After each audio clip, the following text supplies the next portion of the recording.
वृत्त व्यवसायामध्ये 40 वर्ष झाले आता मी व्यवसायामध्ये आहे. ह्या गेले 23 वर्ष हा उद्योग करतो. 45 वर्ष काम करतो मी.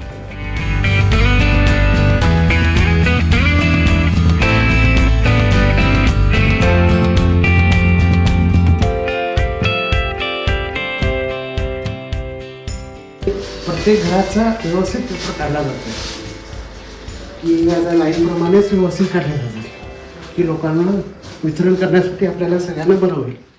साखर झोप हा शब्द त्यांना माहिती नाही, कारण त्यांचा दिवस सुरू होतो रात्री 2:30 वाजता आणि वर्षानुवर्ष रात्री 2:30 वाजता उठणे, पहाटे वृत्तपत्र कार्यालयात येणे, पेपर घेणे आणि घरोघरी वृत्तपत्र पोचवणे हे अत्यंत अवघड असं काम कित्येक वर्ष वृत्तपत्र विक्रेते करत आले आहेत.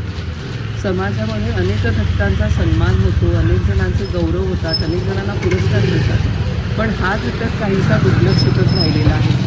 वास्तविक आपल्यापर्यंत सर्व बातम्या पोचवण्यामध्ये या वृत्तपत्र विक्रेत्यांचा सहभाग आणि त्यांचं योगदान मोलाचं आहे.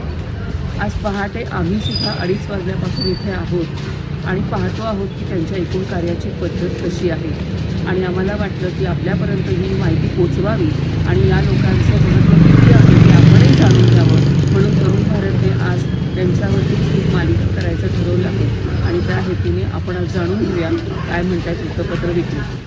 साखर झोप म्हणजे काय याचा त्यांना अनुभव नाही. थंडीमुळे उबदार पांघरून घेऊन झोपणे त्यांना शक्य नाही.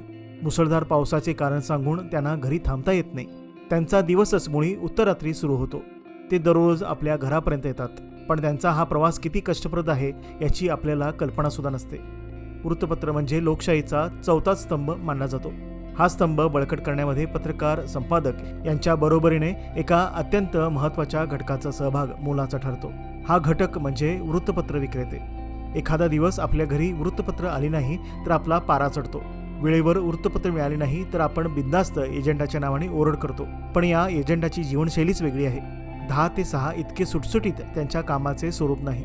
त्यांचा जीवन प्रवास जाणून घेतला असता आपल्या कल्पनेच्या पलीकडे असेही एक जग आहे हे लक्षात येतं. वृत्तपत्रात काय हवे, कोणत्या बातम्यांना पसंती आहे, वाचकांना काय हवे आहे याचा संपूर्ण अभ्यास या मंडळींना असतो. बेळगावमध्ये साधारण 250 वृत्तपत्र एजंट आहेत. त्यांची स्वतंत्र अशी कार्यकारिणी आहे. दर 5 वर्षांनी नवीन कार्यकारिणी नेमली जाते.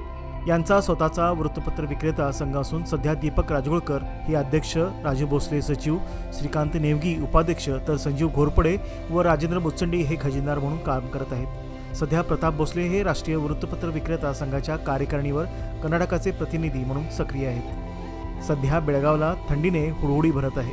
अशावेळी रात्री 2:30 पासून कामाला लागणाऱ्या वृत्तपत्र विक्रेत्यांचा जीवनप्रवास जाणून घेण्याचा प्रयत्न तरुण भारतने केला. तेव्हा समाजामध्ये हा घटक किती महत्त्वाचा आहे याची प्रकर्षाने जाणीव झाली. तरुण भारतच्या कार्यालयात त्यांना आमंत्रित करून त्यांच्याशी संवाद साधण्यात आला. त्यातील काही कुटुंबामध्ये 3 पिढ्या वृत्तपत्र टाकण्याचे काम करत आले आहेत. यापैकी काही जणांना बोलते केले असता एका वेगळ्याच विश्वाची ओळख त्यांनी करून दिली. बरोबर 2:30 वाजता जाग येते. 2:30 पासून तुमचं रुटीन कसं असतं? इकडे येता? नाही, डायरेक्ट येत नाही. आंघोळ करून नमस्कार करून इथे सकाळी एवढ्या चहा पिता सकाळी? माझा येताना चहा पिऊन. मग तिथून घरातून बाहेर पडता तुम्ही हिंदू घेऊन आलात, तो कुठून आला? इथे खाली तो इकडनं सगळे ह्या लाईनलाच आहेत. कुठली पेपर टाकायची? शापोड आणि हिंदोडे. किती वर्ष झाली? जवळजवळ 52 वर्ष 50 वर्ष. दीपक भोकानं राजगोळकर.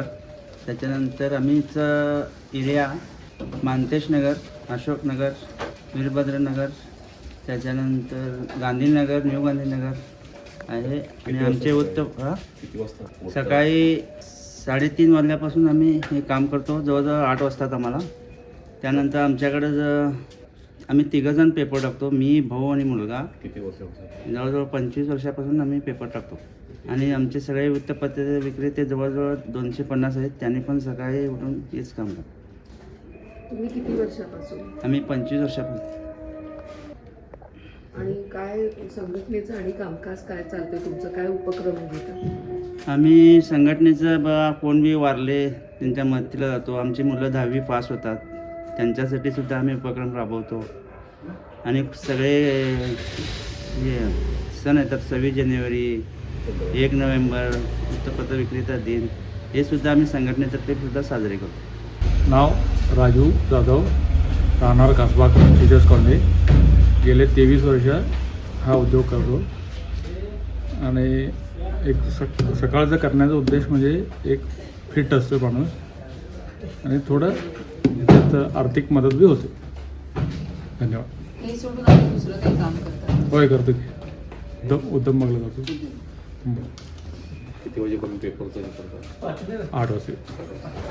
त्याच्यानंतर 9 वाजता ड्युटी. तिथली ड्युटी किती वाजता सुरू? 9 वाजता तिथली 6 वाजता.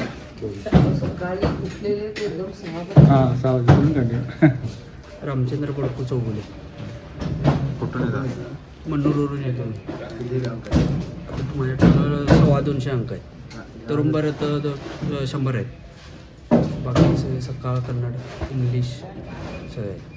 मग हे काम करून तू आणि कोणतं काम हे काम करून मी प्लंबिंग कामाला जातो. हां स्वतः. किती वर्ष? आता ही झाली 5 वर्ष आहेत. मग पहाटे कितीला उठता 5:45 आणि येता गाडीवरून? हां गाडीवर. माझं नाव मोहम्मद अनीम झारी आणि 45 वर्ष काम करतो मी. कुठली एरियामध्ये टाकतात? शहापूर आणि सिटी एरिया. City area. किती वाजता उठतात दररोज? 4, 4 वाजता. 3:45-4ला. गेले किती वर्षापासून करताय? कमीत कमी 45 वर्ष. 45 वर्ष अविरतपणे चालू आहे. 78. हे करून आणि दुसरं काय करता? पहिला करत होतो, आता नाही. पहिला सेल्समॅनचं करत होतो, हां हां. कॉस्मेटिक्सचं याचं हे करत होतो आणि थोडे कोऑपरेटिव्ह सोसायटीमध्ये पण होतो. हां हां. तर माझी मुसंडी गेल्या 35 वर्षापासून मी पेपर धंद्यामध्ये आहे.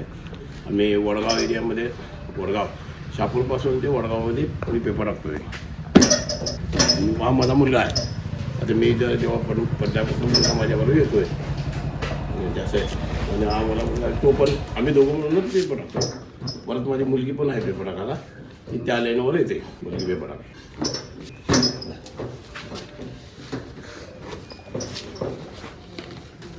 विष्णू किल्लेकर. किती वर्षापासून? गेले 20 वर्ष झाली. कुठल्या एरियामध्ये पेपर टाकतात? कपलेश्वर कॉलनी, सिटी लाईन पूर्ण आणि गुडशेट रोड, शास्त्रीनगर, उलबत्ते कॉलनी, आदवा रोड अशी लाईन, समर्थनगर. या व्यवसायाला आई पण स्टॉलवर बसता. सांगा. आईचं नाव काय? आईचं नाव अनुषया विष्णू किल्लेकर. माझं नाव प्रफुल्लचंद्र भिकाजी कुडरे, राहणार संभाजीनगर वडगाव. माझी एरिया शास्त्रीनगर, शहापूर, गुडशेट रोड, वडगाव. किती वर्षापासून? 38 वर्षापासून करतो. तर काही 4 वय किती आहे? हां, वय आता असं 63 आहे. मी राजा भोसले. वस्त्र व्यवसायामध्ये 40 वर्ष झाले. आता मी व्यवसायामध्ये आहे ह्या.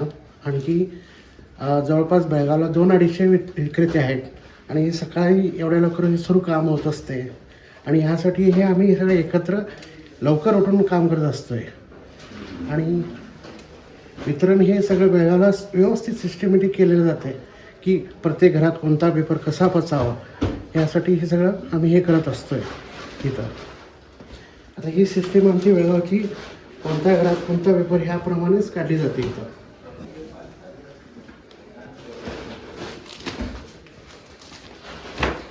दीपक भावकान राजगावकर, बेळगाव जिल्हा अध्यक्ष. पेपर सर्क्युलेशन मॅनेजरने आज एक कार्यक्रम राबवल्याबद्दल त्यांचासुद्धा मी आभार मानतो. आणि एक समस्या आमची जी आहे की आम्ही उन्हाळ्यामध्ये सगळ्या समस्या सुटतात. आमच्याकडे पावसामध्ये आम्हाला भरपूर त्रास होतो कारण ही आमची स्वतःची बी जागा नाही. असं कट्ट्यावर बसतो त्यामुळे इथं पाऊस मारतात आहे. पाण्याची व्यवस्था, पाणी आल्यानंतर आम्हाला बसायला येत नाही. असं कोपऱ्यात बसून दिवस काढावा लागतात. त्यासाठी आम्ही सरकारकडं एक विनंती करत आहे की आमच्यासाठी म्हणून एक सगळ्यांच्या वृत्तपत्राचं एकाच जागी व्हावं आणि सगळे पेपर एकाच जागी मिळावं असं आम्ही DCनं सुद्धा निवेदन दिलेलं आहे. असंच तुमचं आमचं चालू आहे. असंच तरुण भारतसुद्धा आमच्यासाठी एक लढा लढण्यासाठी म्हणजे तुमचा सुद्धा सहकार आम्हाला पाहिजे आहे. ब्युरो रिपोर्ट मनीषा सुभेदार, तरुण भारत न्यूज, बेळगाव.